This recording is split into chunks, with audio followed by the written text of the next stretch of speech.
Nurse Alice Benjamin is joining us. She's also known as America's favorite nurse. We have to be careful because this will open the floodgates and open Pandora's box. Not only is the beet good at helping to bring your blood pressure down, this is nature's Viagra. What I really want viewers to know is don't throw your coffee cup away just yet. It's really important that we as healthcare professionals take the time to decontaminate these things. When it comes to pancreatic cancer, it's the fourth leading cause of cancer death. And stage 4 is basically the most advanced stage of cancer. Hello, friends, and welcome to Nurse News Now with Nurse Alice here on nurse.org, where we strive to provide you the latest in health and medical news and discuss trending stories that impact nursing. Now, on today's show, we have lots to talk about. One of the things we'll be talking about is a new strain of COVID-19 that has been discovered in the UK. As well, there's an anti-parasitic drug called Ivermectin, which some claim can help prevent COVID-19. So we'll talk a little bit more about that. We'll also discuss the very tragic death of Dr. Susan Moore, a Black physician in Indiana who died of COVID-19 after complaining of racism. But first up, let's talk about more again on the vaccine. So it looks like Vice President-elect Kamala Harris and her husband were among some of the latest politicians to get their vaccines on national television. If you haven't seen that, let's take a quick peek at it. Yeah, wonderful.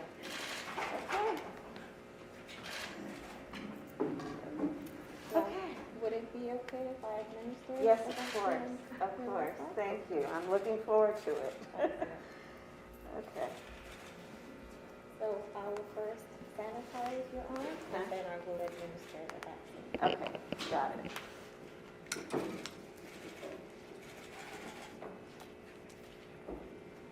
How are you doing today? I'm doing well. You've been busy, huh? Yes, ma'am. It's good to be here at United Medical Center. You guys do such good work here. Thank you.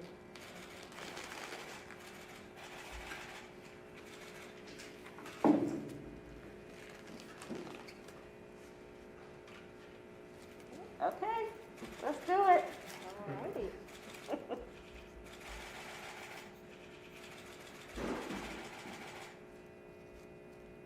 Ready? Yeah, I'm ready.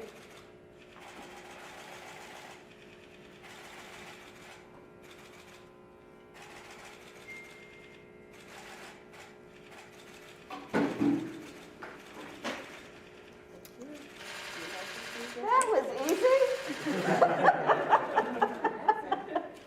Thank you. So I just wanted to share that moment if you had not seen that. But yes, Vice President-elect Kamala Harris and her husband were some of the latest to join. We all know that Joe Biden, his wife, got the vaccine. Dr. Fauci got his as well, along with Surgeon General Jerome Adams and Secretary of Human and Health Services Alex Azar.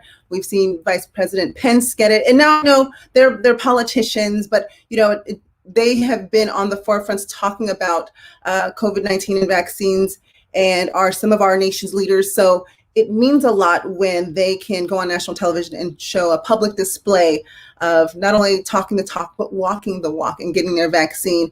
And besides, several of my colleagues have been getting the vaccine. I know the vaccine still hasn't made it to all of the hospitals just yet. It will be there soon. But it's real important that as we're talking about frontline healthcare workers and people in nursing home and skilled nursing facilities who are getting their vaccines, who are first in line to do so, it's important that we talk about not just giving the vaccine or getting the vaccine, but what else comes with it, right? And many of us, whether you're pre-nursing, nursing student, a new nurse, experienced nurse, advanced practice nurse, or retired nurse, these are some of the staples that come along with giving medications. So you saw in the video with Kamala Harris, you saw the nurse show her a packet or some information. So obviously, right, we need to screen. If you guys haven't been through this process, we'll just kind of walk you through some of this. When you come to get your COVID-19 vaccine, you're going to need to fill out a questionnaire asking about some of your medical histories to make sure that it is appropriate for you to get the vaccine. Then obviously the person administering the vaccine should be talking to you or providing material to you about some of the common side effects of the vaccine and things that you can do when you need to seek medical attention. So, okay, no brainers thus far. Clean the area, alcohol pad, we administer the vaccine, and then we are to provide the recipient, obviously, a card, a proof of their COVID-19 vaccine. And I actually have a picture of one. So if you haven't had one, so let's see what this looks like on the screen, guys.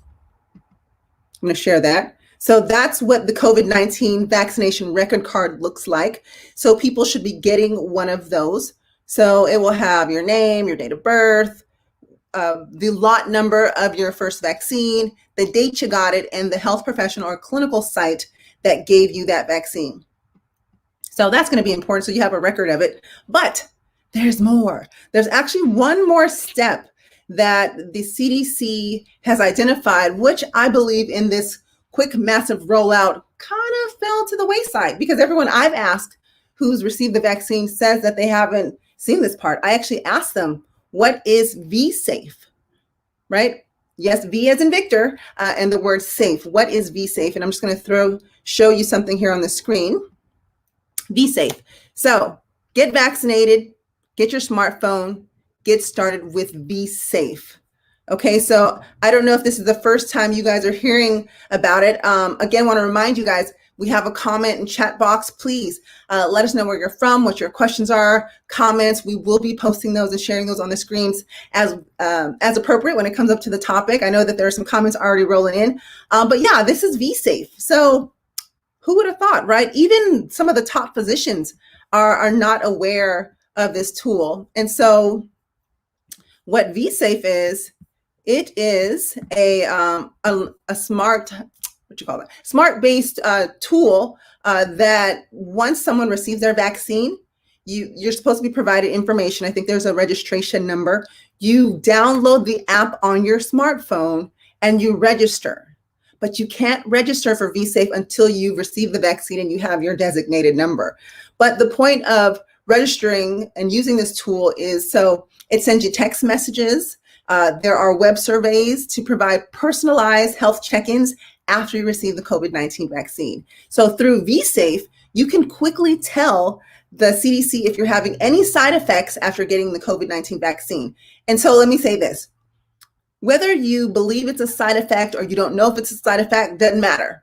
I got the COVID-19 vaccine. Maybe later I have 2 days of diarrhea, or I'm seeing flashing lights, or you know what, could have been some bad spaghetti that I had, or it could be a side effect of the vaccine. They don't know. So this is a way for us to continue to collect data from people about their outcomes, about what happens to them after they get the vaccine. So it's really meant to be a quick, easy tool for people to use so they can report any symptoms, any potential symptoms, doesn't matter. If you feel any type of way, the CDC wants to know. And then after that, depending on your response, you actually may have someone from the CDC call you back and contact you and ask you more information. So that's interesting. And then as well, through Vsafe, you can get reminders of your next vaccine. So how cool is that? We're already using our smartphones for so many other things. How helpful is it to have that tool to use during this massive rollout of COVID-19 vaccines? I imagine it's also another way to send out alerts, a way of sending out massive communication. I think, for example, at work, the job knows your cell phone numbers, if they need to send out a mass communication, they can send out text messages, similar to like Amber Alerts. I imagine that's what that tool can be used for if necessary. But what it looks like now is just kind of a helpful tool to remind people and to also serve as an additional added support. Now you got to remind them, make sure you talk to your healthcare provider, because that's going to be extremely important. But it's another tool to add to our toolkit, that as we're giving out this vaccine, how we can also collect data, continue to collect data and identify any trends. So if there happens to be a theme of people saying that, you know what, my vision's getting blurry, not saying that's going to happen, but if my vision's getting blurry, and we see that there's a trend in that, there's an opportunity for the CDC and the pharmaceutical companies and everyone else to act swiftly and make a determination that, is this a potential side effect or are these coincidences? So want to encourage all of you to learn more about Vsafe. And what I'm going to do here is I am actually going to put the link to Vsafe in our chat box so you can follow up with that information. Click on the live, click on the link and learn more about it. So I think that's very interesting. Just wanted to share that. Oh, good, it's there. And then, what else are we talking about? Yes. A little bit of a somber moment. I just kind of had to do a little woosah. I did, because this next topic hits really differently. It's very sad, especially when it seems like it's something that is largely preventable. But I wanted to raise the topic of the tragic death of Dr. Susan Moore, a Black Indiana physician who died of COVID-19 after complaining of racism. So she was admitted to the hospital with COVID-19, felt that she did not receive adequate medical care because she was a Black woman. We'll talk about some statements that the hospital released as well. But first, you know what? I can't tell her story as well as she can tell her story. And I believe it's very important. If you've not seen this video, you've got to watch this video. We as nurses, healthcare providers, CNA, respiratory therapists, whatever discipline that you're in, if you are a healthcare professional, it is extremely important that you take the time to watch this video. I'm going to play it in its entirety. I believe it's about 6 minutes, but I want you guys to please don't turn away. Don't turn your cameras off. Don't walk away. I really want you to watch this video. So take a peek at that.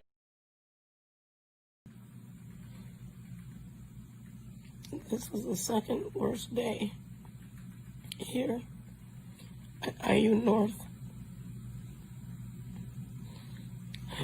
Yesterday, Dr. Bannock, B-A-N-N-E-C, wanted to send me home. You know, at that time, I'd only received 2 treatments of the remdesivir. He said, you don't need it. You're not even short of breath. I said, yes, I am. Then he went on to say, you don't qualify. I must have, because I've gotten 2 treatments. And then he further stated, you should just go home right now.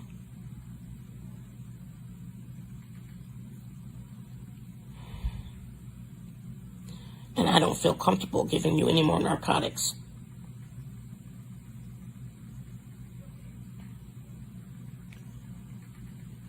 I was in so much pain from my neck. My neck hurt so bad.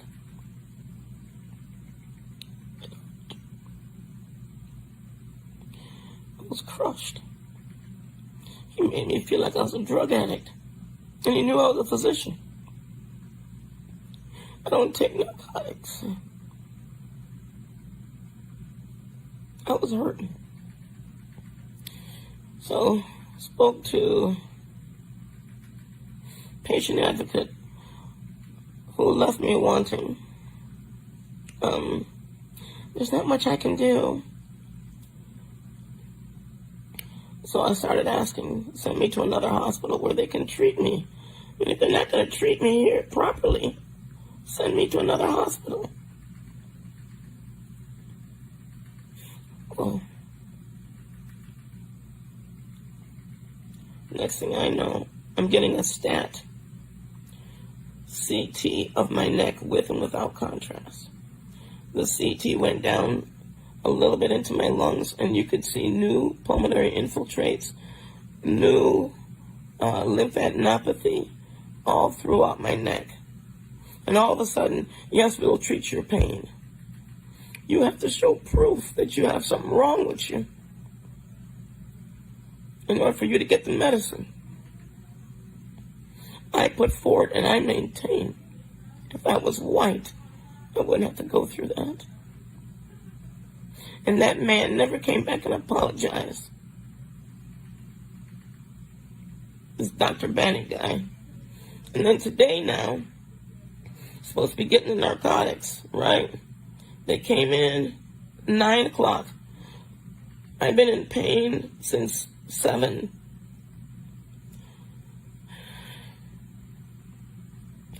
And when they came in. Very, very sympathetic. Yeah, we will get you pain medicine. I don't want to give you IV narcotics. How about PO? Fine. I just want my pain to end. So then he says, well, what pain medicine? I said, I don't know. I don't take them on a regular basis. I don't even write for them.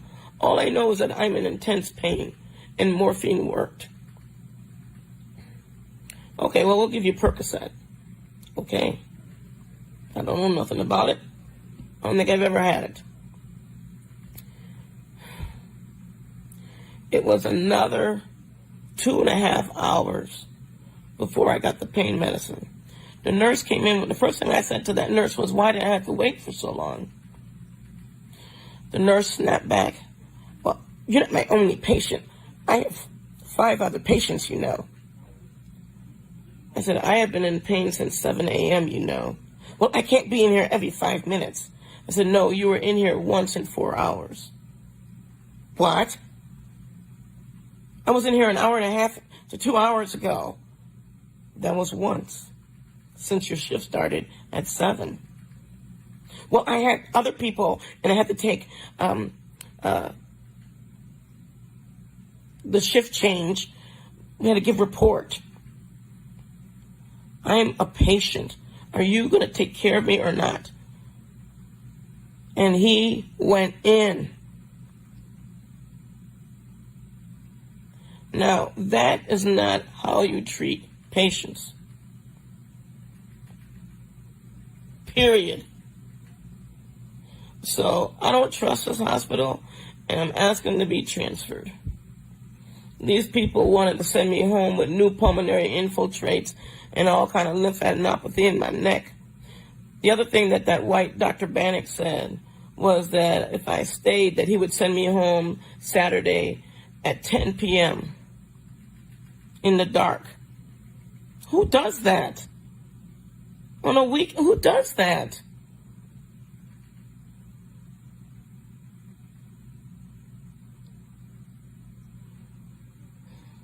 And that nurse was telling me, oh, I was marching in Black Lives Matter. I told him, no, I don't believe none of that. Not one bit. Not one iota. He wouldn't even know how to march. Probably can't even spell it.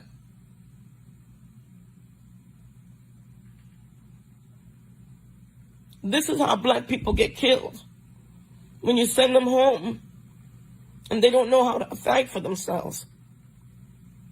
I had to talk to somebody, maybe the media, somebody, to let people know how I'm being treated up in this place. And he gladly told me, I know you're a doctor. So he didn't want the black doctor to have no medicine, nothing. And then had the nerve to say it's because of him, the nurse, that I got the medicine. Really? Because of you? No. How about because I had that stat CT in my neck where it showed all of that lymphadenopathy and infiltrates? Yeah, you didn't know about that? You didn't get that in report? That's what I said.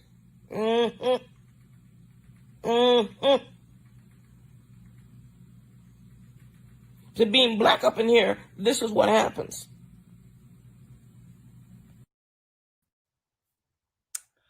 Wow. I am very much at a loss for words when I watch that video.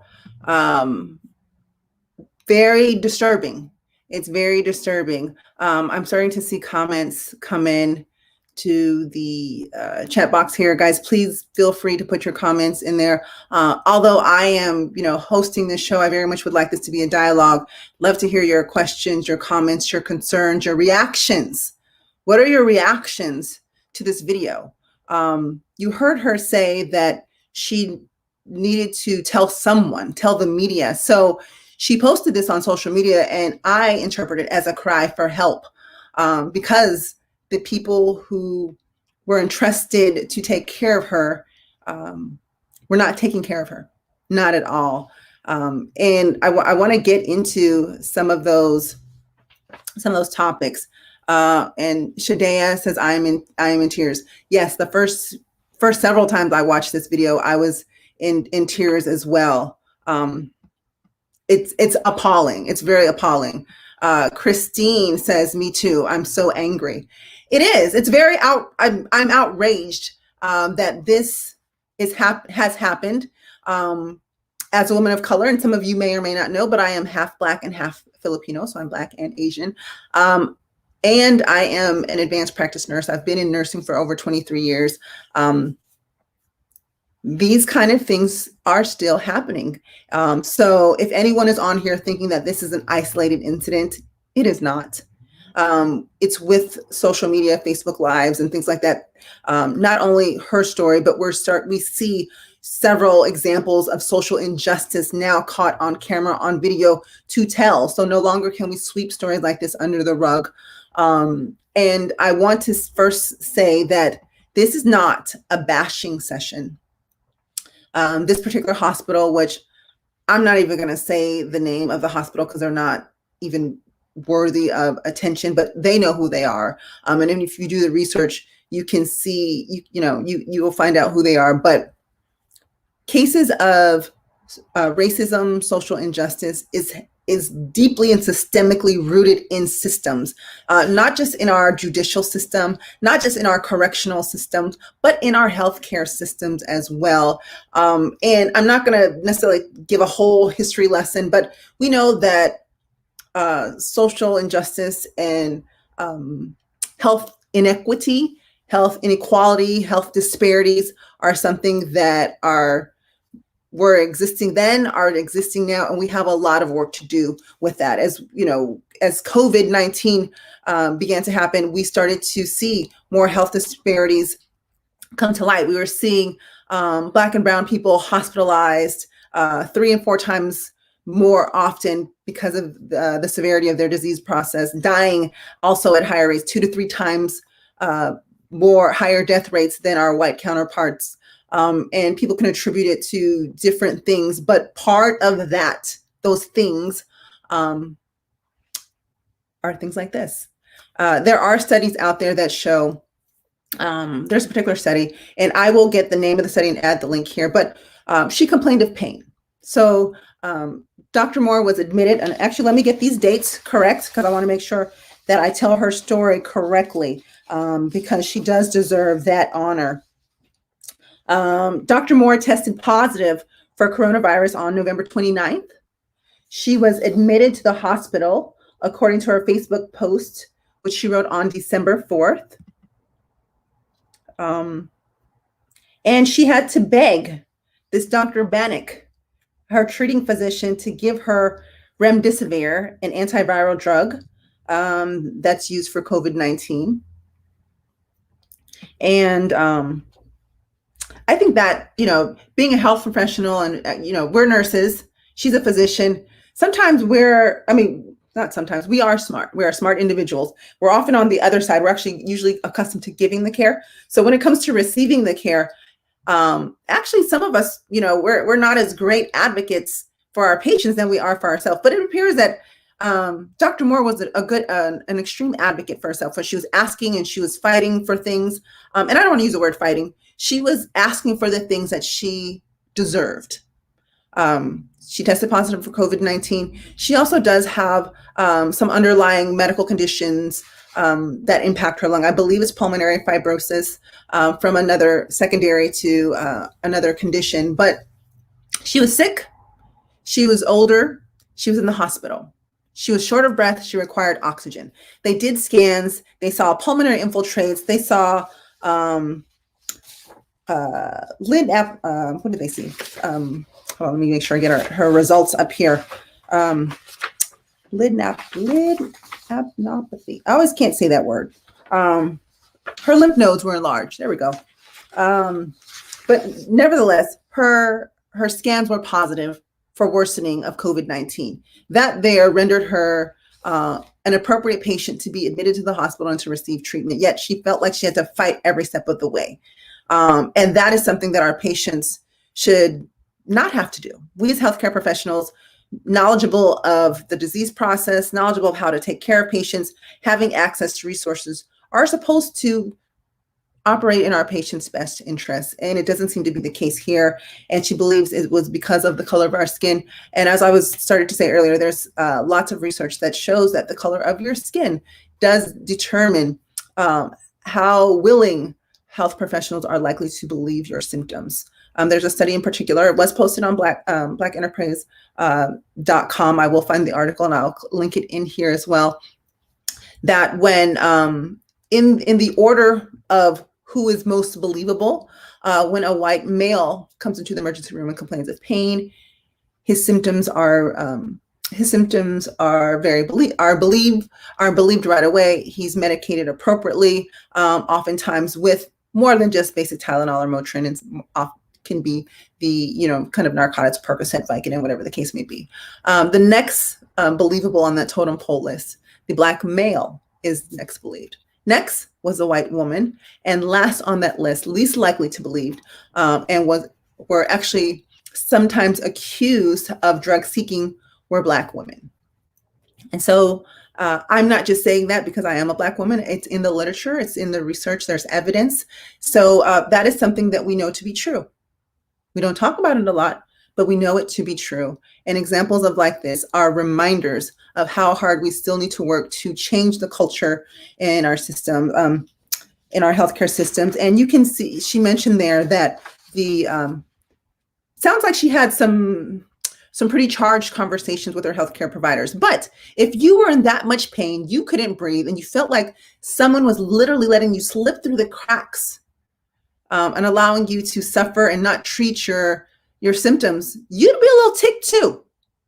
But I'd like to say this. The hospital did release a statement when confronted with this particular story. And their statement reads, a spokesperson from Indiana University Health, which is the facility, as an organization committed to equity and reducing racial disparities in healthcare, we take accusations of discrimination very seriously and investigate every allegation. It also mentioned that we stand by the commitment and expertise of our caregivers and the quality of care delivered in our patients every day. So you can stand by someone's expertise. They can be an expert in everything they do. There's something called implicit bias. When you're biased and don't even know that you're biased because of how you were raised. You were raised to believe that those actions, those beliefs are normal. So you don't even know that you're biased because it's your normal. And so that implicit bias probably did contribute to this. I want to be careful with what I say. I want to make sure that I honor Dr. Susan Moore. And I'm not necessarily bashing the hospital system because it's a hospital system. Situations, I think we got to take a closer look at who was actually involved in her healthcare, because I don't want to blanket statement all healthcare professionals, because that would be wrong of me to do. Diane said that these are generalized comments from the organization. Of course, right? Their PR team, their legal team was like, we gotta say something. Let's put something out there. Of course they did. But when you see images like that, the court of public opinion is what's ruling right now. And what we know is that the treatment and the things that she described are not right. They're outright egregious and something that should never be done. So one of the things that Dr. Moore in that video was also fighting for, she did say in the video that, and there were also, I think there was another subsequent video, that she wanted to be released. She wanted to go to another facility that would provide her better care. And so, as she mentioned, the physician was threatening to discharge her on a Saturday at 10 p.m. Now, that is an idle threat. You guys realize that, right? Because one of the most important things is you have to have a safe discharge. And although I am familiar with patients being discharged late into the evening, usually that's because they didn't have, their ride was late or something like that. But very rarely do we discharge someone that late just to discharge them. And it sounded more like an idle threat from the physician. Again, perception is everything, and right? We weren't there, but we can imagine that someone who is still on oxygen, who's still struggling to breathe, who still by any means necessary did not look safe to discharge, being told that they would be discharged on a Saturday night. Nothing's open on the weekend and nothing's open at night. Where was this woman going to really get help from, right? She has a teenage child that she's responsible for, and that's her support system, herself and her child. So how is she going to go home, discharge, still actively fighting COVID-19 and still care for a child? So, that was just not appropriate at all from the physician. The nurse, hold on, let's get to the nurse. Let's get to the things that the nurse said. These are accounts from Dr. Susan Moore. She said that the nurse said, "You got the pain medication because of me." Now, I believe I know where the nurse may have been going with that one, because we fight for our patients. We advocate for our patients, right? We do that tug and pull with the physicians all the time. Like, Miss So-and-so or Mr. So-and-so needs this and that. And it may have slipped the physician's mind, or the physician is perhaps being stubborn about prescribing it or on the fence about prescribing it. So we're advocating. So I believe, I'm trying to think glass half full, y'all, I really am. Perhaps the nurse was thinking along those lines, like, "Oh, you got that because of me." But wasn't the right time to be talking like that. Just was not an appropriate situation. Perception is everything. And when you have someone who's in that much pain, who is already upset and struggling just to live, to breathe, that's not the time to say that. So what Dr. Morris said was, "No, I didn't get it because of you. I got it because of the new infiltrates that were on my chest x-ray." Right? She said that she got it she got the medication because her condition warranted the medication. It wasn't a favor. It wasn't a "I owe you" type of thing. No. And Dr. Moore is correct. Her condition warranted that medication, so she deserved it. She should have gotten that. So it really shouldn't have been, just because of the nurse that she got it. But I believe the nurse was probably thinking she was saying a good thing, meaning I was advocating for you, but it just didn't come across that way. So I want to remind people it's very, very important that we're very careful with the words that we use when we're talking to patients, especially when the stakes are very high that way. This was very, very unfortunate, but I also want to say, so Dr. Moore was discharged from that hospital. She was discharged. She was eventually sent home on a Sunday. Just more than 2 weeks after posting that, but just after 2 weeks after posting that video, she died of complications of COVID-19. What happened is she was discharged, and in less than 12 hours, she was readmitted, but went to a different facility. At that other facility, she said the care was compassionate, and that she was eventually intubated, and that her COVID-19 had turned into bacterial as well. So she had that COVID-19 and bacterial pneumonia. She became altered. Families had to come in and pay their respects. And she actually subsequently went into cardiac arrest. Less than 12 hours of being discharged from a hospital, she had to go back. So that begs the question, was she appropriate to discharge? So this makes me really, really mad. This makes me really, really mad. And you guys should put your comments in there as well. Let's see. Looks like Christine has a comment. She says, "Thanks, Christine. A true story, currently going through it. My daughter's fiance was asked not to return to a hospital after her second visit due to stomach pain and vomiting since Christmas Eve. The nurse asked him a few times, 'Have you been drinking?' Told him to see a GI and discharged him. He's in his 20s and suffering as we speak since Christmas Eve. Can't keep any foods or liquids down. Definitely not comparing to Dr. Moore, but it's terrible how people are treated." Christine, thank you for sharing your story. I appreciate it. I hope that your daughter's fiance gets better. But again, another example of how people are treated unfairly. And let me say this. I know that sometimes we, in our mind, someone comes in with a particular complaint.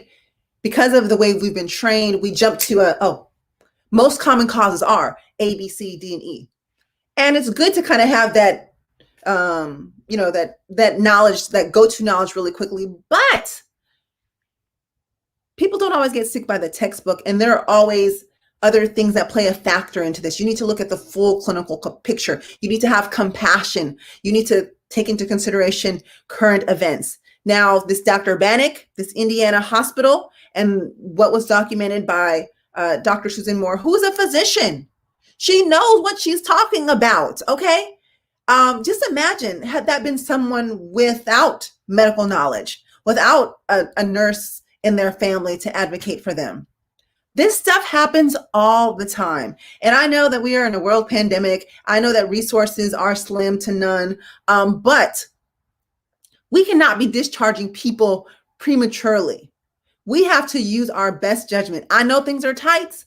We're working overtime. We're working really hard. We're working with just a little bit, but we still have to do diligence. We cannot be discharging people like that. And also, we need to check our colleagues who are behaving in such manners.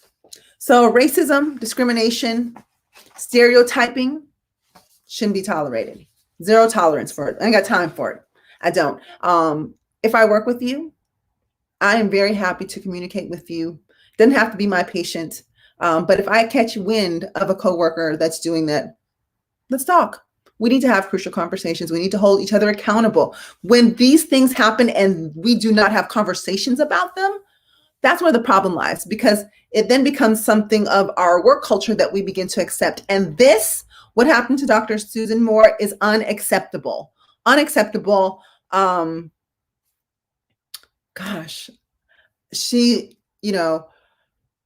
examples like this are so worthy of continued conversation, because I know we can't hash it all out in just this one episode here. But again, it is another example of racism, discrimination, and health disparities. That's exactly what happened here, and it should not have happened to Dr. Susan Moore. And I want to encourage you, if that was your first time seeing this video, first time hearing this story, I want to encourage you to please talk with your classmates, your colleagues, your teachers.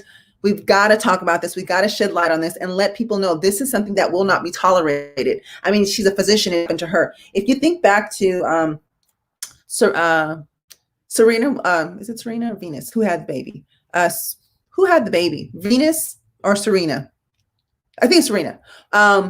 When she had her child, she has a history of pulmonary embolisms. After her childbirth, she was complaining of shortness of breath. They tried to dismiss her symptoms. She fought and advocated that she needed a CT scan of her chest. She needed, some type of scan. And sure enough, she had a PE.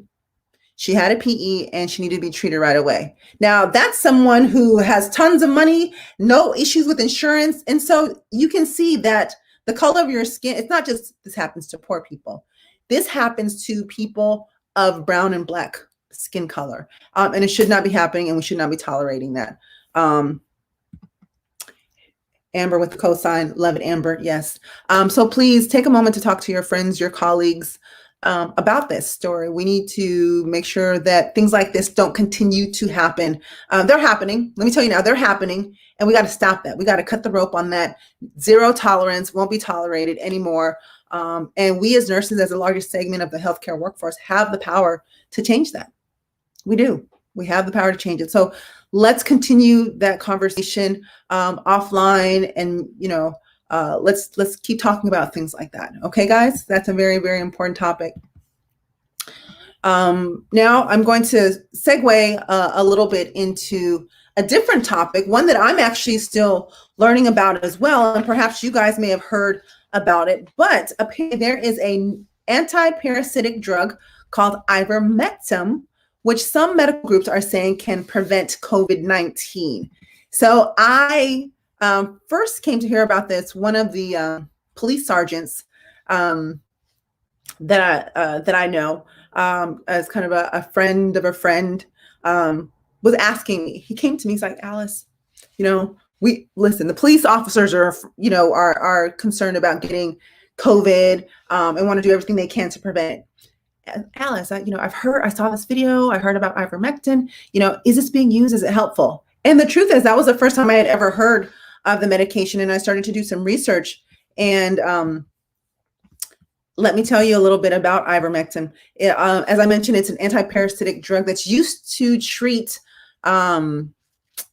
it's river blindness, let's see, use something else too. Anti-parasitic, it treats parasitic issues. If you got a parasite, those type of things. Obviously, I'm a ICU cardiac nurse, so I'm not as familiar with all of the parasitic type of illnesses. But I know that this medication has won a Nobel Peace Prize. It's definitely been around for a long time. But it's also being prescribed off-label to treat COVID-19 in some parts of the world. But regulatory agencies are recommending that randomized controlled trials be done first before widespread use is adopted. Okay, and so researchers from Monash University in Australia showed that ivermectin could inhibit the SARS-CoV-2 in cell cultures, and that, inspired a wave of enthusiasm. And so other studies have been done. And thus far, there seems to be a very effective rate of high 90s, I believe it was like 97, 99% of the time in controlled studies, that it could actually prevent people from getting COVID-19. But I know it sounds very promising. I'm actually very excited about it. It's one of those things where, it's a medication that's been around. We're trying to repurpose it. Ivermectin. Yes, Christine, I'm going to spell that for you. I'm going to put in the chat box. So as nurses, this is something we, especially if you're on the front line, start taking a look at this, because I actually I took care of a patient who was taking this. So I'm going to tell you a little bit about that story. Obviously HIPAA compliant, but so this ivermectin medication, oral medication, it's in pill format, but there's also a topical, and there's also a version of ivermectin that's used to treat animals, parasitic illnesses in animals. Listen, don't go around buying the stuff for the dogs and taking it, right? We don't want that happening. Just like when hydrochloroquine came out, remember when they made the statement that hydrochloroquine used to treat malaria, can also be helpful in offsetting COVID-19 or treating COVID-19. And then there was a couple in Arizona that purchased some chloroquine, which is used for their animals and aquarium cleanings. They took that and they died. So no, we're not doing none of that, just FYI. But this ivermectin drug, I want to encourage you, inspire you to please do some research. Go out and do some research. Take a look at it. Look at the studies. Get some idea of what this medication is, how it works. And the reason being is because, so that police chief told me about that drug. I watched a couple videos. No lie, literally a week later, I was in ICU and I was covering a patient, getting a report, and this person, they were a physician, and obviously they have prescriptive authority. So I imagine that's how he got a hold of these type of medications. But even before getting, he had been exposed to family members who were positive for COVID. He acquired COVID and was attempting to self-treat at home. Some of his self-treatment included ivermectin. So I saw that and I asked the nurse, I said, do you know what I said, what did he take? He took ivermectin, also dexamethasone at home, like all of these things at home before being admitted. And I happened, because I was staying on top of COVID treatments, knew what ivermectin was.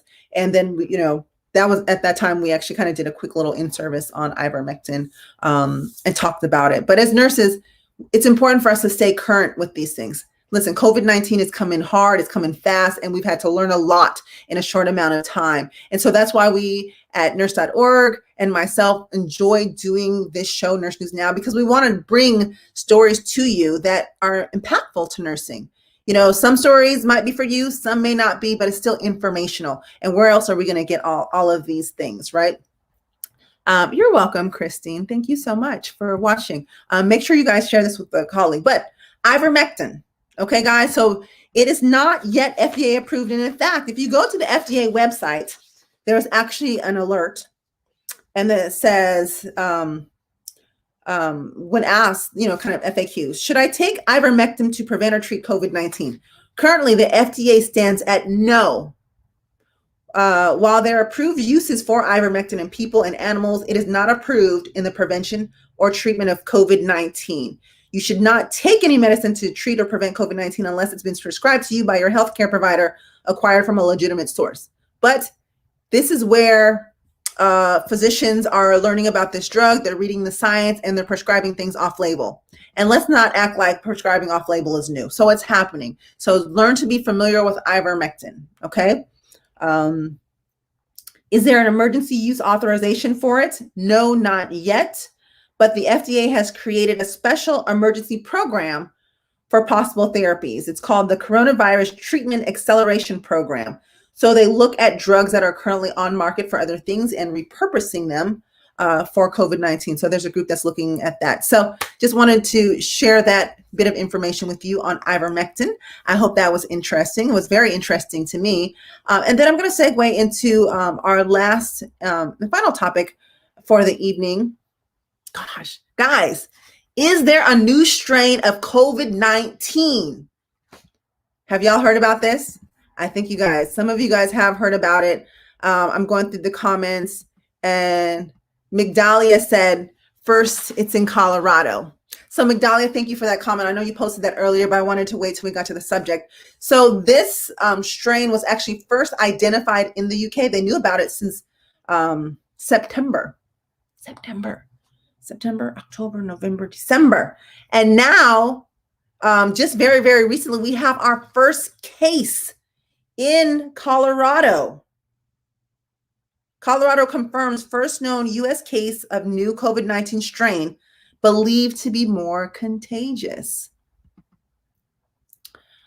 So, Leanna, thank you so much. I know you posted this earlier, but I wanted to share your comment on the screen. Yes, there's a new strain. There's a new strain. Guys, what's going on with the new strain, right? Well, and this is why we have this forum. So by all means, this is not a complete lecture on the new strain like you'd get in a, actually we should talk to nurse.org about having some stuff like that. But in the interim, if you're a member of the American Nurses Association, they actually do have free webinars currently on various topics of COVID-19. So until nurse.org and I create something like that, you can go to ANA, which, by the way, I'm a member of ANA and I work very closely with them. So maybe we can partner up on some stuff. We are stronger together. Let's see. Susan, yes, I'm glad you brought this up. My son told me about this med 2 months ago. And at that time, it was not human, but used for pets. So Susan, there is a human dose of this medication. It's used for certain parasitic diseases in humans. And then there's like a pet's dose. What do they call it? Livestock dose. So want to be careful. We are not at all encouraging that. First off, don't take anything off label without it being prescribed by your provider. And then second, please, humans, do not take medicine designed for the pets. Okay, don't do it. Do not do it. We've, as I mentioned earlier, there was a couple in Arizona who when hydrochloroquine was kind of the rave and at that time had its emergency use approval, they took some chloroquine, which was part of aquarium cleaning, and they died. So we're not going to do it. I've been told that it's not the same strength and that there are other additives in it. Okay, so no. But I'm glad that your son's on top of things, Susan. Kudos to him. Okay. Thanks, Virginia, for being a part of the conversation. And Christine, yes, a member of ANA. Listen, nurses, we are much stronger together. And so our professional nursing organization at the fundamental level is the American Nurses Association, because we are all nurses, whether you're a peds nurse, cardiac nurse, nurse practitioner, clinical nurse specialist, whatever you are, we're all nurses. And then people branch out into their specialties and things like that. But I would encourage you to be a member of ANA. I enjoy the membership and the benefits that come with it as well. And I'm proud to be a nurse. But back to the strain. Okay. Oh, goodness, y'all. Okay, so the strain. So let's talk about it, because there's some fundamental things that we want to know. So as I mentioned, they first identified it back, the World Health Organization first identified it back in September. And so, and yes, Amy, you are on it. Thank you so much. I was literally ready to go there. See, great minds think alike. That's what's up. The variant, so we have our standard COVID-19, SARS-CoV-2, right? Now, let me say this. So the vaccines that are coming out, our Pfizer vaccine, or that are here, excuse me, Pfizer, Moderna, and all the other ones that are in the works. So these two vaccines currently work by attacking the spike protein on the virus. The problem with the new strain is that this SARS-CoV-2 virus has 17 mutations. But what's most concerning is that 8 of those seem to affect the spike protein, right? And again, the spike protein is found on the surface of the virus, and that attaches to the cells and infects them, okay? And it's those mutations which they believe are causing this particular strain to be more infectious and spread more easily between people. So Amy, to answer your questions, yes, there is evidence suggesting that it is more contagious. And while our first case is now in Colorado, I'm here in the Los Angeles area. Our COVID rates are like skyrocketing, super high. And although we do not have any confirmed cases of the new strain, our director of public health is very suspicious and suspecting that that's what's happening here in Los Angeles, because we were doing fine for a while, right? Our Governor Newsom is has been very tight on the reins with stay-at-home orders and things like that. We're abiding by them, yet all of a sudden we took a skyrocket with our COVID-19 rates. So it's believed that also might be some of our issues here in Los Angeles. But let's see.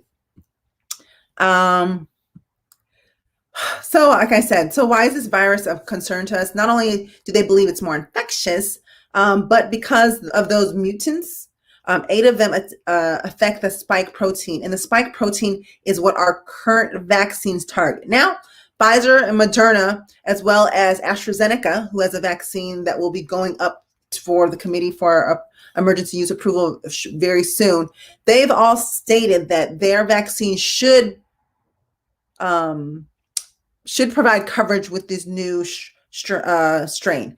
They don't suspect that these mutations have altered so much that it would render the vaccines ineffective. So we know that COVID-19 is a virus. Viruses are constantly changing. I'm hopeful that is the case, but we're not going to know until these vaccines get out, into the public, people get them, and we see what our COVID-19 rates are. It is suspected that once the vaccine has reached communities and it's being administered, provided people are still following the other lifestyle things like staying home, wearing your mask, washing your hands, that if they're doing all those things and the vaccine has been given, yet our rates are still skyrocketing, it's going to be believed that the vaccines available to us are not effective and that the virus has probably mutated. Similar to the flu virus. That's why every year we have a new batch of flu viruses, flu vaccines, but we won't know yet, guys. So I just wanted to share that story in case, right? Your patients, your families, your friends start asking you about these things. Now, mind you, I'm not giving you a full lecture, but I've at least planted the seed so you can start your own, research and looking up information and talking to your colleagues and your physicians about this type of stuff. This is how we stay current. And this is why myself and nurse.org love bringing the show Nurse News Now, because we want to talk about important health and medical topics and discuss stories that impact nursing, impact our practice, impact our profession, impact our licensing, anything and everything that could impact what we do as nurses. We want to talk about it here because we want you all to be informed. All right? We don't want you to be blindsided by anything. So you guys, we're entering winter seasons. People are going to be inside more. They're going to be huddled up in closer quarters because it's cold. No one's going to be outside. So that's also bringing a challenge with this potential new, even more infectious strain of COVID-19. So make sure that when you're talking to your classmates, your friends, your colleagues, that you're bringing this up. Hopefully this information will allow them to be more diligent with the things that they're doing. And we're going to keep our fingers crossed. Right now, we have no reason to believe that our vaccines will be ineffective, but the numbers will tell, right? As we get through this winter season, get into 2021, we will see. But just keep in mind that if we're seeing trending in the wrong direction, it very well could be the case. So, gosh, so we got through all of our topics. I'm really excited about, having these conversations with you because I'm still learning. I mean, I said I have notes here, guys. So like I'm reading, I'm learning, and as soon as I know something, I'm sharing with you all because you guys are like my nurse sisters and brothers, and I want you guys to be just as informed so you can provide the best care possible and in the least stressful environment as possible. Because if you're informed, that can eliminate some of the stress that a lot of us are under these days. And I want to thank everyone for getting on here and watching. Please make sure to share this show, these videos with your friends, colleagues, classmates, even your neighbors or your friends who aren't nurses. They might be interested in learning some of this information. And I want you also to stay tuned. Nurse.org and I have been working on some really, really, really cool interviews. One of them being an interview with Dr. Fauci. So I had the opportunity to interview Dr. Fauci. We will be sharing that interview tomorrow. Let's see, McDowell, hold on, let's see. Let's get these comments up here. It's hard to get people to keep the CDC guidance. Listen, it is, because you know why? And we didn't get into this, maybe we'll talk about this next week. It's called COVID-19 fatigue, COVID-19 burnout, right? Just like you guys are probably familiar with alarm fatigue. Like we hear bells, whistles, like the fall alarm, the IV, no, let me use the IV alarm, the different IV alarms or the alarms on your equipment. You learn which one is which and you're kind of like not as, oh, let me jump to go right away. Oh, that's just, oh, he just kinked his arm. I don't need to go in right away. But if you know, different alarms, like maybe the bed alarm, patient's out of bed, you're going to run right away because you know the patient, you know what that one means versus, oh, the IV, I got a second. Oh, it's empty. I'll get in there in a second. So that just like we have alarm fatigue, people are getting COVID-19 burnout fatigue, but we got to finish this race strong. We got to finish it strong. We got to go for the endurance. This is the cross country race. This isn't the 100-yard dash trying to get, trying to be COVID-19. So all we can do is just keep trying, keep talking to our patients and encouraging them to do those things. You're welcome. And let's see, where are you able to get your vaccine? Were you able to get your vaccine yet? So y'all are so nosy. But no, I do understand the importance of a vaccine. I'll just go ahead and share this because y'all are family, and I know you're not going to tell anyone. But I have severe allergic reactions to two different types of medications. I have been intubated on 2 different occasions, and because of some of the, I know, it's like breathing through a straw, literally. I'll have to tell that story a whole nother time because I had to tell them to take this ET tube out. I was not having it once I finally woke up. But my physician has advised me to hold off on taking the vaccine because of my severe anaphylactic reactions. I actually have an EpiPen that I walk around with. So for my own safety, he suggested that I wait. So that's why I have not yet received the vaccine, but I completely understand the importance of the vaccine and wish that I could get it. I wish that I could, but I'm not able to be intubated for it. That was just a joke. Okay. Okay. So I told you we have an interview with Dr. Fauci that's coming up. That'll be shared tomorrow. There you go. That is tomorrow. I've asked him some questions about COVID-19 and the vaccine and nursing in particular. And y'all, you guys are going to want to tune in to hear what Dr. Fauci had to say about nurses. He has an actual very special message for nurses. It was really interesting. Lots of fun speaking with him. He is one of the most trusted voices in healthcare now and to the general public, right? It's like in Fauci we trust. As well, some other cool interviews. I also had the opportunity to interview the nurse practitioner, Tabe Masay. She is the nurse practitioner that vaccinated Vice President-elect Joe Biden and his wife. So you'll get to see a conversation that I had with her and how she got to be selected for something like that. And just her role in COVID-19 and administration on a large scale of the vaccine. And for those of you who watch The Bachelorette, yes, you may know that Noah Erb, who was a contestant on the 16th season of The Bachelorette, is a travel nurse, travel ICU nurse. So I sat down and chatted with him. It's very interesting. That was lots of fun too. So we'll be sharing that interview as well. And we have some other ones coming down the pipeline. So you guys, I'm going to go ahead and get out of here. I want to say thank you so much for watching. I'm going to look at these comments. Just a few last comment before we get going here. Let's see. Bethany, that's too bad. Make sure you take lots of vitamin C and D. Yes. Thank you very much for saying that. Actually, there's research that shows that high dose vitamin D can be very effective and helpful at protecting you against COVID-19. But check with your healthcare provider. But if you were to ask me, because I actually interviewed several physicians on this, high dose vitamin D looks like at least 5,000 IUs every day. But I also have to say that is more than what is advised on the bottles. Usually it just says like 2,000 units, 1 tab a day. But in the research, when you look at all that, it says that 5,000 IUs, 5 to 6,000 IUs a day is what is the dose that has been studied with helping to improve your immune system and to suppress the inflammatory response of COVID-19. But we'll have to get into that another time. So you guys, thank you so much for joining. I really appreciate it. Make sure to share with your friends, colleagues, coworkers. This is Nurse News Now with Nurse Alice here on nurse.org. Please make sure to visit nurse.org. Check out their website. They have tons of great information there. As well, you can follow them on Instagram and Facebook.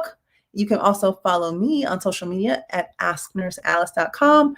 And also check out my YouTube as well. So thank you guys so much. So until next time, next week, make good choices. Be kind to one another. Wear your masks and wash your hands.